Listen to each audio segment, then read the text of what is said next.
আল্লাহর জমিনে আল্লাহর বিধান লঙ্ঘিত হওয়া মাত্রই বিশ্বনবী সাল্লাল্লাহু আলাইহি ওয়াসাল্লাম রেগে যেতেন। পড়েন আল্লাহু আকবার। আল্লাহর বিধান লঙ্ঘিত হতে দিতেন না। যেই লোকটা নামাজ পড়া অবস্থায় ওটের পচা নারী বুড়ি চাপিয়ে দিলে রাগেন না, যাকে পাথর মারা হলে রাগেন না, চাদর ধরে টেনে গায়ের চামড়া ছিঁড়ে ফেললে রাগেন না, ওই ব্যক্তিটা আল্লাহর জমিনে আল্লাহর আইনের বিরুদ্ধে কথা বললে রেগে যেতেন। কারণ এটা আল্লাহর আইন। আল্লাহর আইনে সবাই সমান, এখানে উঁচু নিচু, there is no difference between black and white, between upper and lower, between the richer section of the society and poorer section of the society, between the prime minister, between the member of the parliament and the factory worker, rickshaw puller, everyone is totally equal, 100% equal in the eyes of Quran and Islam. চিল্লায় বলেন ঠিক কি না? আল্লাহর চোখে সবাই সমান। ওইখানে প্রধানমন্ত্রী নাই, ওইখানে প্রেসিডেন্ট নাই, ওইখানে এমপি নাই, ওইখানে রিকশাওয়ালা আর প্রধানমন্ত্রী আর প্রেসিডেন্ট এক কাতারে দাঁড়িয়ে আল্লাহর সেজদা দেয়। চিল্লায় বলেন ঠিক কি না? নিজেকে আক্রমণ করা হলে রাখতেন না, কিন্তু আল্লাহর জমিনে আল্লাহর বিধান লঙ্ঘিত হলে আল্লাহ রাসূল রেগে যেতেন। মদিনাতে এক মেয়ে চুরিতে ধরা পড়ল। চুরি করলে কি করতে হয়? আস-সারিকু ওয়াস-সারিকাতু ফাকতাউ আইদিয়াহুমা। বাংলাদেশে হাত কাটে, কি করে? জেলে দেয়। আর কি করে? হ্যাঁ, জরিমানা, জামায়াতর করে না। বিধান হচ্ছে হাত কেটে দাও। If anyone steal something precious, the government, the authority should cut down his right hand. আইনটা কার? বাংলাদেশে এরকম চোর আছে না নাই? দেশের টাকা পাচার করে, আছে না নাই? হাজার হাজার টাকা কুচি কুচি করে বগুড়ার এক পানির মধ্যে, খালের মধ্যে দেখলাম। আহা, জনগণ খেতে পায় না আর মানুষ টাকা কুচি করে জঙ্গলে ফেলে দিয়ে আস। এগুলো কত বড় ডাকাত! একটা চোর, ওকে ধরে যদি হাত কেটে টেলিভিশনে প্রচার করে দেয়া হতো, 17 কোটি মানুষ যদি দেখতো, এই দেশে আর চোর খুঁজে পাওয়া যেত না। বনু মখজুমিয়া গোত্রের এক নারী চুরিতে ধরা পড়ল। সাহাবীরা যে বলল, ইয়া রাসূলুল্লাহ, অনেক বংশীয় মেয়ে, আপনি হাত কেটে দিয়েন না, মাফ করে দেন। কি করেন? আল্লাহ রাসূল সাল্লাল্লাহু আলাইহি ওয়াসাল্লামের চেহারাটা আগুনের গোলার মতো লাল হয়ে গেল, রেগে গেলেন। আল্লাহ রাসূল বললেন, এত বড় সাহস পেলে কোত্থেকে? এটা আল্লাহর আইন। চিল্লায় বলো, কার আইন? লাউ কানাত ফাতিমাতু বিনতি মুহাম্মদ সারাকাত লাকাতা মুহাম্মাদুন ইয়াদাহা। আরে বানু মখজুমিয়া গোত্রের মেয়ে তো দূরের কথা, আমার কলিজার টুকরা ফাতেমাও যদি চুরিতে ধরা পড়তো, আমি ফাতেমার ডান হাত কেটে দিতে 1 সেকেন্ডও দেরি করতাম না। কারণ বিধানটা কার? এত মাইট দেয়া হলো বিশ্বনবীকে, এত অত্যাচার করা হলো, তিনি রেগে যেতেন না। কিন্তু আল্লাহর জমিনে আল্লাহর বিধান লঙ্ঘিত হলে তিনি রেগে যেতেন। ঠিক কিনা?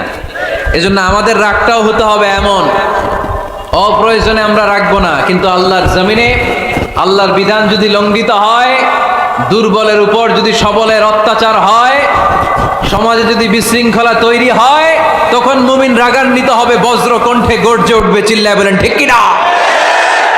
এছাড়া মুমিন রাগকে নিয়ন্ত্রণ করে, এটা মুত্তাকিদের বৈশিষ্ট্য। আল্লাযীনা ইউনফিকুনা ফিস সাররাই ওয়াদ দাররা। মুত্তাকিনদের প্রথম গুণ, তারা দান করে। 2 নাম্বার গুণ, রাগকে হজম করে। রাগকে হজম করতে রাজি আছেন সবাই? আজকে থেকে রাগটার একটু কমানো যাবে, থামানো যাবে তো? আল্লাহ তুমি কবুল করো, পড়ি আমিন। আল্লাহ রাসূল সাল্লাল্লাহু আলাইহি ওয়াসাল্লাম রাগ কমানোর কিছু পদ্ধতি আমাদেরকে শিখিয়েছেন। 2 সাহাবী ঝগড়া লাগলো, কথার পিঠে কথা, কথার নাম লতা। ঝগড়া করতে করতে এক সাহাবী রেগে মেগে আগুন। আল্লাহ রাসূল দেখতে লাগলেন আর বললেন, ইন্নী লা আ'লামু কালিমা লাউ ক্বালাহা লা যাহাবা যা আনহু। নিশ্চয়ই আমি এমন এক বাক্য জানি, এই বাক্যটা যদি এই সাহাবী পড়ে, তাহলে তার রাগ মুহূর্তের মধ্যে ঠান্ডা হয়ে যাবে। ওই সাহাবী বলল, ইয়া রাসূলুল্লাহ, বাক্যটা কি আমারে শিখিয়ে দেন, আমি চাই আমার রাগটা যেন থেমে যায়। আল্লাহর রাসূল বললেন, তুমি পড়ো, আউযু বিল্লাহি মিনাশ শাইতানির রাজীম। সবাই পড়েন, আউযু বিল্লাহি মিনাশ শাইতানির রাজীম। তাহলে রাগ কমানোর দোয়ার নাম কি? সবাই বলেন, আউযু বিল্লাহি মিনাশ শাইতানির রাজীম। এটা হচ্ছে 1 নাম্বার ফর্মুলা। এটা কয় নাম্বার? মনে থাকবে? রাগ আসলে এই দোয়াটা পড়বো, মুহূর্তে রাগকে ঠান্ডা করে দিবে কে? 2 নাম্বার ফর্মুলা হচ্ছে, বেশি রাগ চলে আসলে আপনি চুপ থাকবেন। Keep quiet, keep silent, cool down, relax করেন, থামেন। অশ্রাব্য ভাষায় গালিগালাজ করবেন না। অনেকে রেগে গেলে গড় গড় করে কি যেন বলে, গালিগালাজ করে, 14 গোষ্ঠী উদ্ধার করে স্যার, আছে না নাই? না, এই গালিগালাজ যখন কন্টিনিউ করবেন আর বাড়তে থাকবে আপনার রাগ। আপনি একটু থামেন, stop, relax and keep quiet. ইদা গাদিবা আহাদুকুম ফালিয়াসকুত বলেছেন মুহাম্মদ সাল্লাল্লাহু আলাইহি ওয়াসাল্লাম। তোমাদের কেউ যখন রেগে যায়, সে যদি রাগ থামাতে চায় সেজন্য চুপ থাকে। সেজন্য কি থাকে? তাহলে বেশি রাগ আসলে কি গালিগালাজ করবেন, চিল্লাফাল্লা করবেন, 14 গোষ্ঠী নিয়ে গালি দিবেন? কি করবেন? চুপ থাকবো। কি থাকবেন? মনে থাকবে নাকি ওয়াজের ময়দানেই শেষ, বাড়িতে যাইয়া হোতায় নেবেন? চুপ থাকতে রাজি আছেন তো?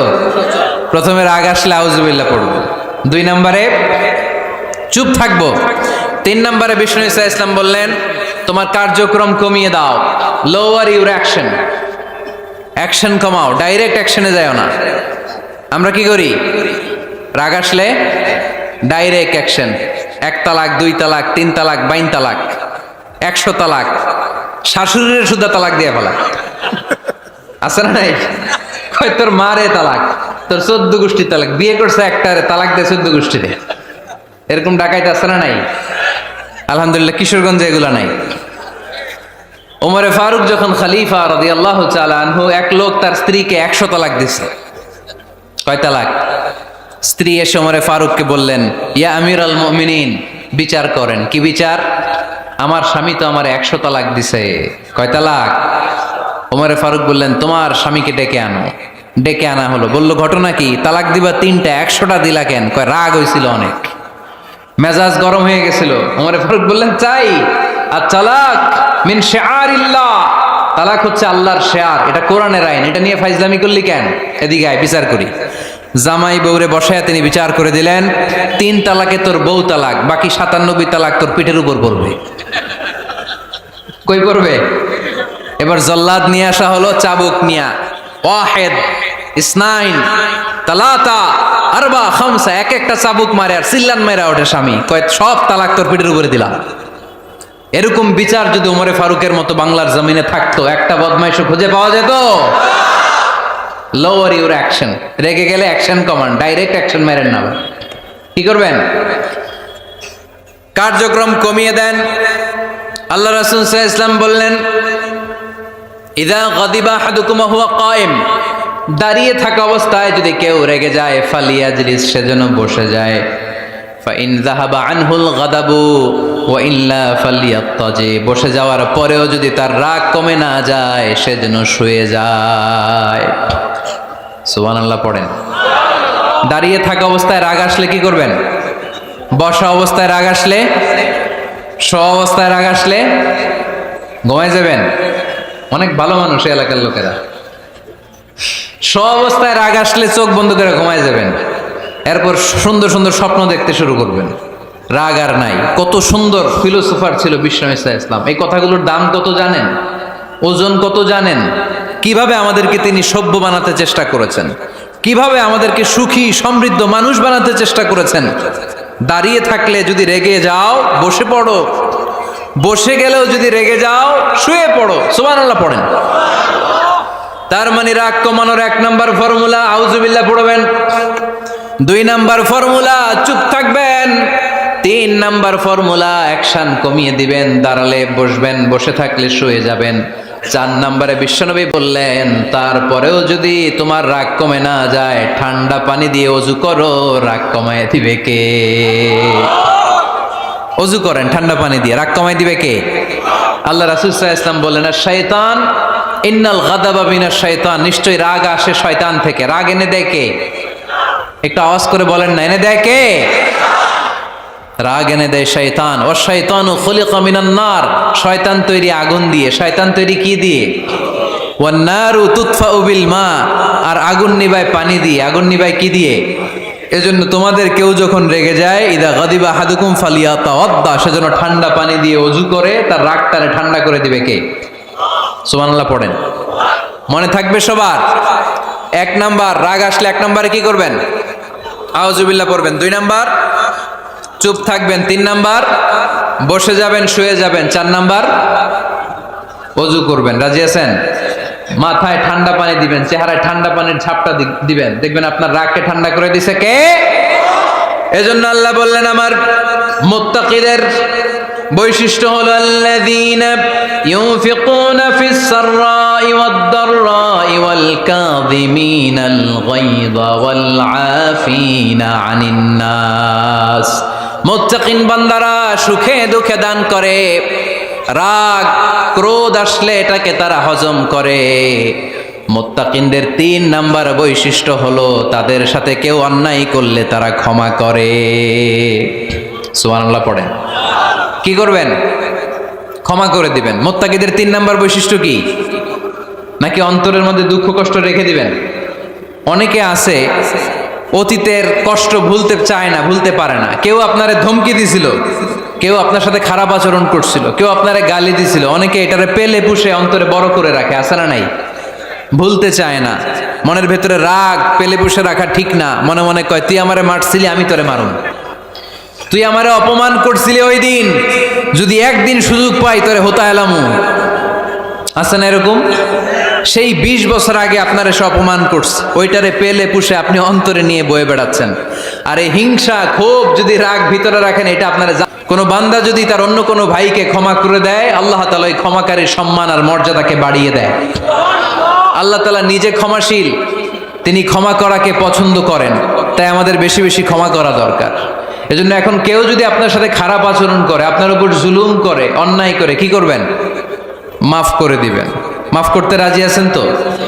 আচ্ছা, সবাই বুঝে শুনে উত্তর দেন। আল্লাহ পাক আমাদের সব গুনাহগুলো ক্ষমা করে দেখ, আমরা চাই কি চাই না? আল্লাহ আমাদেরকে মাফ করুক, আমরা চাই কি চাই না? দেখেন, আমরা কিন্তু ঠিকই আল্লাহর কাছে ক্ষমা চাই, কিন্তু আমরা নিজেরা নিজেদেরকে ক্ষমা করতে পারি না। নিজেরা নিজেদেরকে ক্ষমা করি না। সে আমার সাথে খারাপ আচরণ করছে, আমি ক্ষমা করতে পারি না। ও আমারে গালি দিছিল, আমি ক্ষমা করি না, কিন্তু আমি কিন্তু ঠিকই আল্লাহর কাছে ক্ষমা চাই। মনে রাখবেন কিশোরগঞ্জের ভাইয়েরা, আল্লাহর কাছ থেকে ক্ষমা পেতে হলে আগে ক্ষমা করতে হবে। ঠিক কিনা বলেন? আল্লাহর কাছ থেকে ক্ষমা পেতে হলে আগে কি করতে হবে? ক্ষমা করে দিতে হবে। ইন্নাল্লাহা আল্লাহুম্মা ইন্নাকা আফুউন তুহিব্বুল আফওয়া ফাআফু আন্নি। হে আল্লাহ, আপনি ক্ষমাশীল, আপনি ক্ষমা করাকে পছন্দ করেন। আল্লাহ, আপনি আমাকে ক্ষমা করে দেন। কদরের রাত্রে আমরা এই দোয়া করি না যে আল্লাহ আপনি ক্ষমাশীল, আল্লাহ আপনি ক্ষমা করাকে পছন্দ করেন, আল্লাহ আপনি আমাকে ক্ষমা করে দেন। আল্লাহর কাছে আমরা ক্ষমা চাই, কিন্তু আমরা নিজেরা নিজেদেরকে ক্ষমা করতে পারি না। আপনি যদি মুত্তাকি হতে চান, আগে মানুষকে ক্ষমা করতে হবে। রাজি আছেন তো? আল্লাহ রাসূল সাল্লাল্লাহু আলাইহি ওয়াসাল্লাম যে কোনো পরিস্থিতিতে, যে কোনো অত্যাচারের বিপরীতে তিনি ক্ষমা করে দিতেন। সুবহানাল্লাহ পড়েন। আপনারা ওঠা বসা করতেছেন কেন? দোয়া করে দেই না? এখনই দোয়া হয়ে যাবে, বসেন। এখনই দোয়া করে দিচ্ছি। কষ্ট হচ্ছে আপনাদের, আমি জানি, অনেক গাদাগাদি, না বললে তো হবে না। এখানে অনেক কষ্ট হচ্ছে আপনাদের। মুত্তাকিদের 5টা বৈশিষ্ট্যের কথা বলেছিলাম, কয়টা? 1 নম্বরে দান করে, 2 নম্বরে রাগকে কমায়, 3 নম্বরে কি করে দেয়? ক্ষমা করে দেয়, মাফ করে দেয়। এজন্য মাফ করার বৈশিষ্ট্য অর্জন করতে হবে প্রিয় ভাইরা। আমরা অনেকেই অন্যের ব্যাপারে অনেক তিক্ত অভিজ্ঞতা, আমারে গালি দিছিল, আমারে ঠকাইছিল, এগুলো ভুলতে পারি না। আছে না নাই? এগুলো ভুলে যান। ভুললে দেখবেন সব ঠান্ডা, হৃদয়টা ঠান্ডা। এবং এটা গবেষণায় প্রমাণিত হয়েছে, যারা অন্যকে ক্ষমা করে দেয় এদের রাতের ঘুম ভালো হয়। যারা অন্যকে ক্ষমা করে দেয় এরা স্বস্তিতে থাকে, এদের কোনো মেন্টাল স্ট্রেস থাকে না, এদের হার্ট অ্যাটাক হয় না, এরা স্ট্রোক করে না। আলহামদুলিল্লাহ পড়েন। আল্লাহ রাসূল সাল্লাল্লাহু আলাইহি সাল্লাম একটা ভরা মজলিসে বললেন, এখন এক সাহাবী এসে এখানে বসবে, এই সাহাবীটা জান্নাতি। সব সাহাবারা অবাক, না জানি তিনি কার কথা বললেন। সবাই দেখতে পেলেন, ইন দ্য মিন টাইম এক আনসারি সাহাবী এসে এই জায়গাটাতে বসলো। তার কয়েকদিন পরে আরেকটা ভরা মজলিসে আল্লাহ রাসূল বললেন, এখন এই মাত্র এক সাহাবী এসে এখানে বসবে, এই সাহাবীটা জান্নাতি। ঠিক ওই দিনও ওই আনসারি সাহাবীটা এসে ওইখানে বসেছে। আবার কয়েকদিন পরে আল্লাহ রাসূল সাল্লাল্লাহু আলাইহি ওয়াসাল্লাম বললেন, এই মুহূর্তে এই মজলিসে এমন এক সাহাবী ঢুকবে, এই সাহাবীটা জান্নাতি। সবাই খেয়াল করে দেখলো ওই যে আনসারী সাহাবীর কথা রাসূল সাল্লাল্লাহু আলাইহি ওয়াসাল্লাম আগে বলেছিলেন, ওই সাহাবী এসে ইন দ্য মিন টাইম ওই জায়গায় বসেছে। চিল্লায় পড়েন সুবহানাল্লাহ। সব সাহাবীরা অবাক হয়ে গেলেন। ঘটনা কি? কি এমন গোপন আমল করে এই সাহাবী, যে গোপন আমলের কারণে তিনটা ভরা মজলিসে বিশ্বনবী এই সাহাবীকে বললেন জান্নাতি। সাইয়েদনা আব্দুল্লাহ ইবনে আমর ইবনুল আস গোপন তথ্য বের করার জন্য এই সাহাবীর বাড়িতে চলে যে সাহাবীকে সালাম দিয়ে বললেন, ও আনসারী সাহাবী, আমার বাবার সাথে আমার ঝগড়া হয়েছে, আমি 3 দিনের জন্য তোমার বাড়িতে মেহমান হতে চাই। কয়দিনের জন্য? 3 দিন। ওই আনসারী সাহাবী বলল, আহলান ও সাহলান, খুশ আমদেদ, আপনি আমার মেহমান হবেন, এটা তো আমার সৌভাগ্য, আসেন থাকেন, এই ঘরে আমি থাকি, এই ঘরটা ফাঁকা, আপনি এখানে থাকেন। এবার আব্দুল্লাহ ইবনে আমর ইবনে আস খেয়াল করলেন কোনো গোপন আমল করে কিনা, কোনো নেক আমল আছে কিনা এই সাহাবীর, যে কারণে 3বার বিশ্বনবী এই সাহাবীরে জান্নাতি বলেছে। 3 দিন টানা 3 দিন লক্ষ্য করার পরে সাইয়েদনা আব্দুল্লাহ ইবনে আমর ইবনে আস এই সাহাবীর মধ্যে তেমন বিশেষ কোনো নেক আমল, গোপন আমল আর দেখতে পায় নাই। 3 দিন যখন শেষ, যাওয়ার পথে বলে, ভাই আসলে আমার আব্বার সাথে আমার তেমন কোনো ঝগড়া টগড়া হয় নাই, ঝগড়া টগড়া কিছু না, আমি বিশেষ একটা কারণে এসেছি। বিশ্বনবী তোমাকে জান্নাতি বলে ঘোষণা করেছে, আমি দেখার জন্য এসেছি যে তুমি কি আমল করো, কিন্তু আমি তো বিশেষ কোনো আমল দেখলাম না। নামাজের সময় নামাজ পড়ো, তাহাজ্জুদের সময় তাহাজ্জুদ পড়ো, কোরআন তেলাওয়াতের সময় কোরআন তেলাওয়াত করো, আমি যা ইবাদত করি তাই তো করো, বরং আমার চেয়ে আরো কম করো। কি এমন তোমার আমল যে আমলের কারণে বিশ্বনবী তোমারে জান্নাতি বলেছে? সাহাবীটাকে বলে, আব্দুল্লাহ, আমার জীবনে বিশেষ কোনো আমল নাই, এমন কোন আমল আমি আমার জীবনে করি নাই যে আমলের কারণে বিশ্বনবী আমারে জান্নাতি বলে ঘোষণা দিতে পারে। তবে হ্যাঁ, এমন একটি আমল আছে, প্রতি রাতে ওই আমলটা করে আমি বিছানায় ঘুমাতে যাই। প্রতি রাতে এশার নামাজের পরে আমি যখন আমার বিছানায় ঘুমাতে যাই, আমি আমার অন্তরে কারো ব্যাপারে কোনো ঘৃণা, কোনো ক্ষোভ আমার অন্তরে পুষে রাখি না। সুবহানাল্লাহ পড়ে। কোনো ক্ষোভ, কোনো ঘৃণা, কোনো হিংসা, কারো ব্যাপারে অহংকার, জেলাসি, এগুলো অন্তরে নিয়ে আমি ঘুমাই না। আমি যখন ঘুমাতে যাই, আমি সবাইরে ক্ষমা করে দিয়ে, মাফ করে দিয়ে ঘুমাতে চলে যাই। হয়তো এই আমলটা আল্লাহ তাআলার কাছে অত্যন্ত প্রিয় হতে পারে, এই কারণেই হয়তো বিশ্বনবী আমাকে জান্নাতি বলে ঘোষণা করেছে। চিল্লায় পড়তে হবে আল্লাহু আকবার। এজন্য রাতের বেলায় যখন বিছানায় যান, সব ভুলে যান। কে গালি দিছিল ভুলে যান, কে ঠকাইছিল ভুলে যান, কে অপমান করেছিল ভুলে যান, কার সাথে মারামারি হয়েছিল ভুলে যান। বিছানায় যাওয়ার আগে সবাইরে মাফ করে দিয়ে একটা প্রশান্ত আত্মা নিয়ে ঘুমাতে যান। ওই সাহাবীর মতো আপনারও জান্নাতি বানাবে কে?